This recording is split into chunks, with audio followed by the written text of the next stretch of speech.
Le 11 octobre 1990, en après-midi, les agents Michael Warner et Tom Kincaid de la police de Roanoke se préparaient à commencer leur quart de travail quand un homme affolé vint à leur rencontre. Il est descendu de voiture, il avait l'air très nerveux. Il nous a dit qu'une femme avait été tuée dans un sous-sol au bout de la rue. On ne savait pas si c'était vrai et on lui a demandé s'il s'agissait d'une mauvaise blague. Mais c'était on ne peut plus sérieux. Les agents demandèrent à l'homme de leur indiquer où se trouvait la maison. Il a dit qu'il nous montrerait où c'était et nous l'avons suivi jusqu'à cette maison. En arrivant à ce nouveau lotissement, les policiers avisèrent le poste qu'on avait signalé la présence d'un cadavre. À la maison, 2 femmes les attendaient. Elles étaient agentes immobilières. La femme à l'intérieur était une de leurs collègues. Elle était morte au sous-sol. Les policiers descendirent. Le corps gisait dans une grosse mare de sang. À voir la victime, nous étions persuadés qu'elle était morte et qu'il était trop tard pour l'aider. Les policiers firent appeler des enquêteurs et des techniciens en scène de crime. À l'extérieur, les collègues de la victime déclarèrent qu'elle s'appelait Caroline Rogers.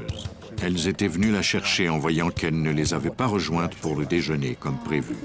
Elles avaient alors trouvé son corps. Elles n'avaient vu personne sortir de la maison. Les enquêteurs de Roanoke et les techniciens en scène de crime ne tardèrent pas à arriver.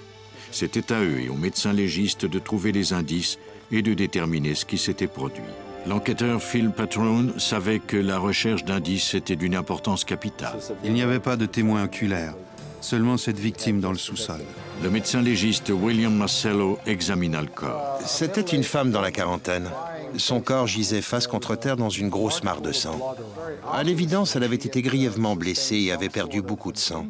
L'hémorragie était peut-être due à une blessure de projectile ou à une blessure de couteau. Il m'était impossible de le savoir tant que je n'aurais pas procédé à l'examen du corps.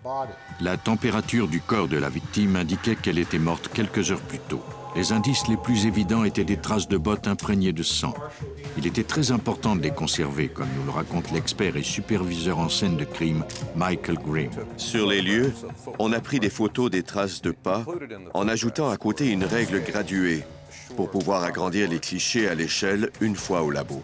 Plusieurs de ces empreintes semblaient avoir été laissées là par une femme, à en juger par leur forme et leur taille. Il y avait également des traces laissées par une chaussure de plus grande pointure, où l'on voyait nettement le talon et une grande partie de la semelle. Le technicien Rick Moorer participa à l'examen du sous-sol. J'ai trouvé un petit bouton dans le sang. Je croyais que c'était un indice très important car ce bouton était différent de ceux qui se trouvaient sur les vêtements de Mme Rogers. On l'a donc soigneusement recueilli. Les indices laissaient présumer qu'il s'agissait d'un meurtre. Les enquêteurs tentèrent ensuite de suivre leur première piste. Il n'y avait aucun véhicule devant la maison. Or, cette agente immobilière avait dû se rendre sur place. On s'est dit que sa voiture avait peut-être été volée. Les policiers contactèrent la famille de Caroline. Après avoir obtenu la description de sa voiture, ils la retransmirent à toutes les unités de patrouille. Le lieutenant Warner faisait partie des agents à la recherche du véhicule. J'ai concentré mes efforts sur les grandes aires de stationnement des motels et des commerces du secteur. Vers 21h30 ou 22h, j'ai aperçu le véhicule au centre commercial. Après avoir signalé sa découverte, Warner effectua quelques vérifications sur le véhicule. Les portières étaient verrouillées. À l'intérieur, il aperçut un bloc-notes. Il semblait taché de sang. Si c'était le cas, cela pourrait aider à trouver les meurtriers. Les enquêteurs envoyèrent le bloc-notes au labo pour le faire analyser au plus vite. Ray Lavinder, le chef de police de Roanoke, se mit ensuite à la recherche d'autres indices. On a aussitôt avisé les agents de sécurité du centre commercial où la voiture était garée d'être vigilants et de nous aviser s'ils voyaient quelque chose de suspect. Le lendemain matin, les enquêteurs reçurent un appel. Des employés du service de l'entretien avaient trouvé une paire de chaussures qu'ils avaient jetées dans une benne à ordures. Nous sommes aussitôt allés recueillir ces chaussures. Les talons étaient petits et semblables à ceux qui avaient laissé les traces imprégnées de sang sur la scène du crime. Nous les avons donc étiquetés et nous les avons envoyés au laboratoire. Les enquêteurs travaillaient rapidement. Celui ou celle qui avait commis ce crime aussi brutal que gratuit devait être arrêté au plus vite. Le médecin légiste William Marcello procéda à l'examen. La mort avait été causée par un coup de couteau à la poitrine, qui avait directement atteint le cœur et le poumon gauche. Le médecin légiste nota la présence de dentelures sur le bord de la plaie. Cela indiquait qu'on avait utilisé un couteau aztèque, ou du moins un couteau à lame dentelée. Le médecin releva également des blessures caractéristiques sur la nuque de la victime. Ce sont les traces que l'on voit quand la victime a reçu des coups à la tête avec un objet contondant. On photographia les blessures en vue de les comparer éventuellement à une arme. La famille de la victime avait déclaré que Caroline portait toujours de beaux bijoux. Et pourtant, on n'en avait trouvé aucun sur elle. Certaines blessures indiquaient qu'on lui avait arraché ses bagues et ses boucles d'oreilles. Bien qu'encore sous le choc, le mari de Caroline faisait ce qu'il pouvait pour aider les policiers. Il avait examiné leur compte bancaire conjoint et découvert que quelqu'un avait encaissé un chèque le jour du meurtre. C'était un chèque au montant de 500 $ pour des services d'entretien ménager. Il déclara à l'enquêteur Phil Patrone que c'était forcément un chèque contrefait. Le chèque avait été libellé au nom d'une personne que Rogers ne connaissait pas. De fait, il nous a clairement dit que sa femme et lui ne faisaient pas affaire avec un service d'entretien. Un enquêteur se rendit à la banque où l'on avait encaissé le chèque pour y rencontrer le gérant. Celui-ci avait mis de côté le chèque libellé au nom d'une certaine Marsha J. Smith. Au service judiciaire de la Virginie, des experts examinèrent le document. Avant d'en relever les empreintes digitales, ils vaporisèrent le chèque de ninidrine. Ce produit réagit au contact des sécrétions de la peau laissées sur les surfaces poreuses. Le bloc-notes trouvé dans la voiture de la victime fut également analysé. L'expert judiciaire Michael Grimm se servit ensuite d'un fer à repasser pour soumettre le document à la vapeur et ainsi provoquer une réaction. Il découvrit plusieurs empreintes partielles. Il concentra ensuite ses efforts sur le bloc-notes. Au cours de l'examen, on a relevé une empreinte digitale sur la partie inférieure droite de la première page du bloc-notes. On a photographié cette empreinte et on l'a introduite dans le système d'identification automatisé de l'État, qu'on appelle aussi AFIS. En quelques minutes à peine, on a obtenu la fiche d'un suspect potentiel. C'était l'empreinte d'une femme du nom de Wendy Horst. L'enquêteur Patrone suivit cette piste. Il trouva d'abord l'adresse de Marsha Smith, dont le nom apparaissait sur le chèque. Des enquêteurs se rendirent à Blacksburg pour l'interroger. Marsha connaissait Wendy Horst. Elle avait déjà travaillé avec elle. Marsha avait égaré son permis de conduire depuis peu. Cela s'était passé peu de temps avant que Horst quitte la ville. Les enquêteurs en déduisirent que Horst avait peut-être volé le permis de conduire pour encaisser le faux chèque. L'inspecteur Kern reçut alors le dossier judiciaire de Wendy Horst. C'était la petite amie d'un criminel violent du nom de Danny King. Danny était un vrai criminel de carrière. Il avait été mêlé à plusieurs crimes violents. Il venait tout juste de sortir de prison. Au moment du crime, il était sorti de prison depuis à peine 10 jours. Et Danny était un criminel sans pitié. La police de Roanoke se rendit à la dernière adresse connue de King et interrogea l'une de ses proches. Elle a été très coopérative et semblait vraiment désolée quand on lui a expliqué la raison de notre visite. Elle expliqua aux policiers que Wendy Horst avait vécu avec elle jusqu'à la récente sortie de prison de Danny. Un jour, elle les avait vus enlever la plaque d'immatriculation du véhicule de Horst et la poser sur une camionnette à bord de laquelle Danny et sa complice étaient partis. Le lendemain du meurtre de Rogers, le couple avait quitté la ville. Les enquêteurs ignoraient où les deux complices se trouvaient, mais au moins ils disposaient du numéro de la plaque d'immatriculation de leur véhicule. Ils introduisirent ce signalement dans la banque de données criminelle nationale et demandèrent à tous les patrouilleurs du pays de se mettre à la recherche du véhicule et des deux suspects. Leurs chances de réussite étaient minces, car le couple pouvait être allé n'importe où. Le 15 octobre, soit seulement 4 jours après le meurtre, un patrouilleur de New Philadelphia, en Ohio, aperçut un véhicule garé dans une aire de repos. En transmettant le numéro de la plaque, il apprit que le véhicule pouvait être relié à un meurtre en Virginie. Il appela des renforts. 2 meurtriers violents pouvaient se trouver à l'intérieur.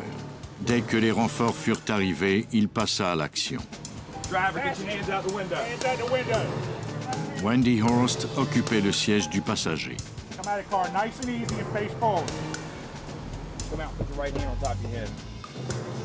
Le conducteur était Danny King. Ils n'opposèrent aucune résistance. Au cours de la fouille préliminaire du véhicule, les patrouilleurs de l'Ohio remarquèrent un porte-clés marqué du logo de la société immobilière pour laquelle travaillait la victime. Ils trouvèrent également un couteau à lame dentelée. Les autorités de l'Ohio contactèrent le chef de police Ray Lavender de Roanoke. J'ai appris de la patrouille de l'Ohio qu'on avait repéré Danny King et sa complice. J'ai pris le premier vol qui quittait Roanoke vers 4 heures le lendemain matin. Après avoir obtenu un mandat, les policiers de Roanoke purent mener une fouille complète du véhicule. Ils y trouvèrent des vêtements pour hommes et pour femmes qui semblaient tachés de sang. Un vêtement en particulier retint leur attention. On a trouvé une chemise de travail sur laquelle il manquait un bouton. Cette découverte était importante car le bouton trouvé sur la scène du crime était identique à ceux de ce vêtement. On a aussi trouvé une paire de bottes qui appartenaient vraisemblablement à King. Ces bottes nous intéressaient au plus haut point. Les semelles seraient comparées aux traces imprégnées de sang de la scène du crime. Les experts recueillirent également le couteau dont leur avaient parlé les patrouilleurs de l'Ohio. Après avoir recueilli les indices, les enquêteurs soumirent Wendy Horst à un interrogatoire. Celle-ci reconnut avoir émis un faux chèque et laissé la bague volée à un prêteur sur gage. Elle admit aussi avoir été présente dans la maison au moment du meurtre, mais elle jura qu'elle n'y avait pas assisté. Elle a déclaré qu'elle ne savait pas vraiment ce qui était arrivé. Selon elle, King était dans le sous-sol avec l'agente immobilière et quand il était remonté, il lui avait ordonné de partir pour aller au centre commercial en voiture. Pendant l'interrogatoire de Horst en Ohio, les experts de Virginie analysèrent 2 autres faux chèques qu'on venait de retrouver. Ils prélevèrent de nouvelles empreintes et les comparèrent à celles de King. On a pu affirmer que ces empreintes étaient celles de Danny King. Maintenant, c'était le moment d'interroger King. Celui-ci nia être mêlé au meurtre. Il ne passerait pas aux aveux. Pour prouver qu'il avait commis ce crime, les enquêteurs devraient faire appel à la criminalistique. Michael Grimm compara les traces de pas de la scène du crime aux chaussures des suspects. L'expert releva beaucoup de caractéristiques communes entre les chaussures de femmes et les plus petites traces de pas sur les lieux du crime, et il put affirmer que les bottes de King avaient bel et bien laissé les plus grosses empreintes. Ensuite, il prit les empreintes des pieds du suspect et les compara aux marques d'usure à l'intérieur des bottes. Il y avait beaucoup de caractéristiques communes.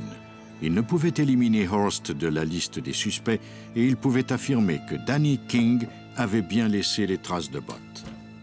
Nous pouvions conclure que certaines des traces ne pouvaient que provenir de l'une de ces bottes. Les résultats de ces analyses étaient tout à fait ce dont le procureur Randy Leach avait besoin pour le procès. La poursuite de cette affaire aurait été difficile sans ces preuves. En juin 1991, le procureur se servit des résultats des analyses pour décrire aux membres du jury ce qui était arrivé à Caroline Rogers. Danny King et sa petite amie avaient appelé une agence immobilière sous le faux prétexte de visiter une maison. Caroline Rogers a eu la malchance de prendre l'appel.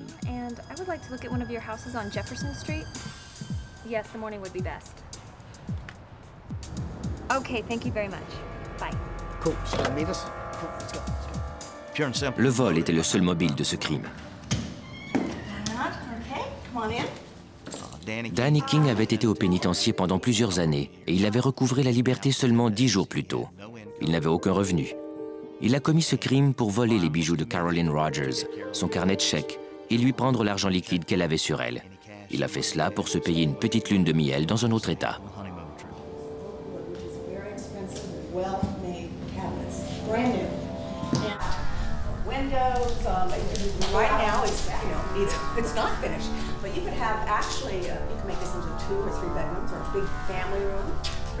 Une fois descendue au sous-sol, la petite amie de King décida de sortir pour griller une cigarette.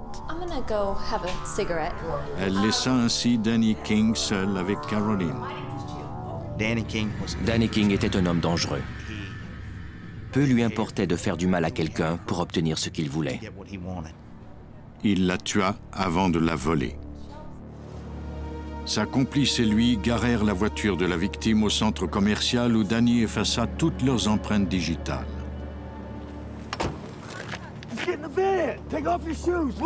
Il demanda à sa petite amie d'abandonner ses chaussures. Il pensait avoir effacé toute trace de leur passage. tout lien qu'on pourrait établir entre eux et le meurtre. Mais les enquêteurs et les experts de Roanoke n'ont eu aucun mal à trouver les preuves dont ils avaient besoin. Empreintes digitales, traces de chaussures et même un bouton de chemise. On a pu montrer au jury que non seulement il l'avait poignardé, lui faisant ainsi subir une mort atroce, mais également qu'il lui avait donné de violents coups de pied à la tête. Ces preuves ont eu un gros impact sur Danny King et sur la peine qu'on lui a imposée. Le jury a trouvé Danny King coupable de contrefaçon, de vol et de meurtre et a recommandé la peine de mort. Il a été exécuté le 23 juillet 1998. Quant à sa complice, elle a été reconnue coupable de complicité après le fait et condamnée à 5 ans de réclusion. Depuis, elle a recouvré sa liberté.